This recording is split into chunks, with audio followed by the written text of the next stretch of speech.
quickly run through the movements in the warm-up that I've provided for you. It starts with jumping jacks. Key notes, we want to keep the weight in our toes the entire time. I don't want your heels striking the floor, and you want to try to get your arms up as far overhead as possible.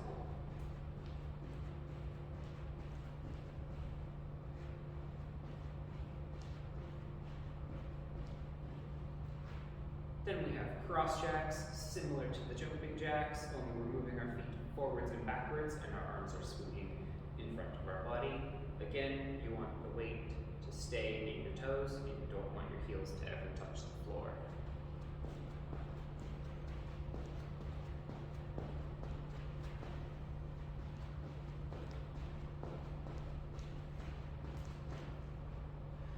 After that, we move on to a high knee tuck, where we're going to be grabbing just below our knee, squeezing it up as high as we can, trying to make it reach our chest. Ideally, we feel a big stretch in the back side of our hips. You might feel it in your glutes, you might feel it in your hamstrings, you might even feel it in your lower back if you're really sore from doing something like deadlifts. Then we move on to a high knee run, keeping the weight in our toes. You're trying to pull your knees up as high as you can for every step.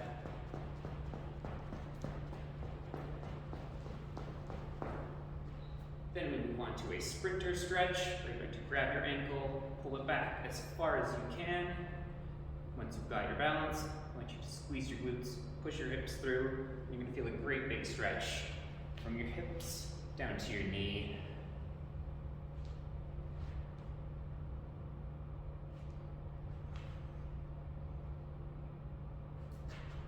Then we move on to a butt kick run, just about the same type of movement, except we're explosively driving our heels back with every small step.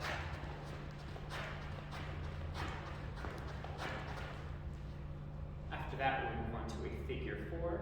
You're going to be grabbing your shin, grabbing your ankle, pulling it across and up. Do your best to keep your chest up and your shoulders back every single time, just for good posture and to help you pull your leg up a little bit higher. You're going to be feeling this stretch an awful lot, bringing the outside of your hip. That's normal, especially if you sit a lot during the day. After that, we move on to leg swings. We're going to be holding our arms straight out in front of us, keeping our knees nice and straight, swinging those legs cross body towards the opposite hand. Biggest thing that I see wrong with this one is they keep their knees bent. If you're swinging your leg all the way up with your knee bent, you're not going to feel the stretch in your hamstrings at all. And that is the entire purpose of that movement.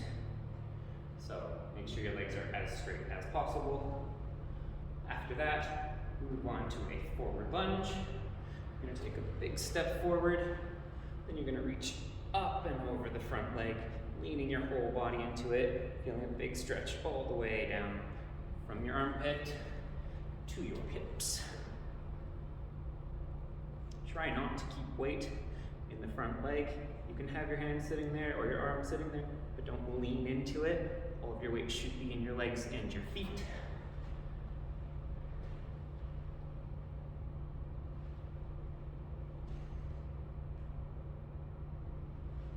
After that, we move on to a reverse lunge, where you're going to be stepping back. It's going to be a little bit more narrow than the front lunge. And to come back up, I don't want you to drive into the floor like you're going to be sprinting. You should be able to almost squat yourself back up to the top with the leg that's in front. It should be holding most of your weight for the movement. If you feel a lot of pressure in the back leg or in the back foot, you should try leaning forward a little bit to shift your weight onto the front leg, the one that's supposed to be doing most of the movement. Then move on to a lateral lunge. You're going to be in a nice wide stance. You're going to sink your hips over to one side, keeping both heels flat on the floor, getting as low as you can, driving your knee outwards, coming all the way back up in between reps. You want to try to get a little bit lower single time you go back down.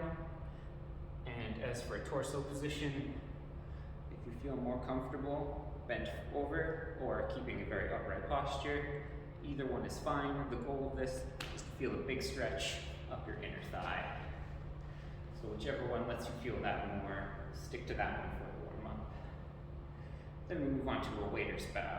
You're going to keep your palms up, you're going to lift your chest up, you're going to walk in a heel-toe fashion. Only instead of putting your foot fully on the floor, I want you to pull the toes that are in front upwards towards your face, and then you push your hips back.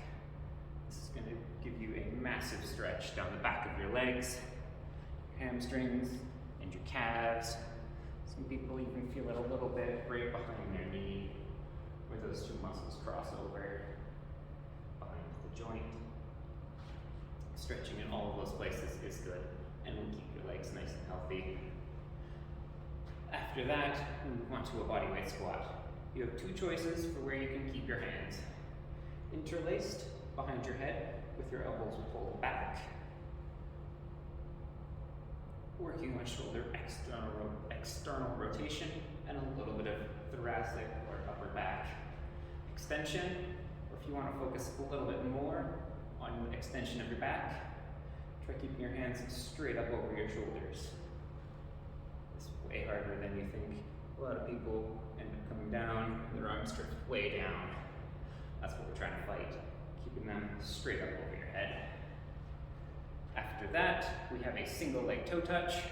One arm's gonna go up. I like to keep the other arm across my stomach.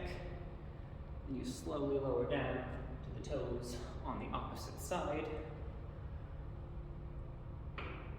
Working on balance, hip and ankle stability to prepare us for when we're doing any sort of unilateral exercises in our legs, like a split squat or a lunge. We've got 2 more movements left, and they only really work if you have about 30 feet of space. So if you have that, awesome, do them. If not, feel free to skip them, that's okay. What they are, first one is a low lateral shuffle. You're gonna push your hips back, bend your knees, sit into this low and wide straddle stance. And then you're gonna drive your knees out, walk yourself one way, and then reverse it and go back the other way. You know, you set this up right if your quads are on fire by the time you're about halfway through that movement. And the very last thing in our warm-up is a karaoke shuffle. You cross one foot in front, that same foot then goes behind. You allow your hips to sway and pivot. You're gonna go all the way down one way, and then all the way down the other way. Once you have the pattern down, you want to try to make it as fast and efficient as possible. And there we have it. It's about 15 movements. Should take you 5 to 10 minutes. That's the warm-up.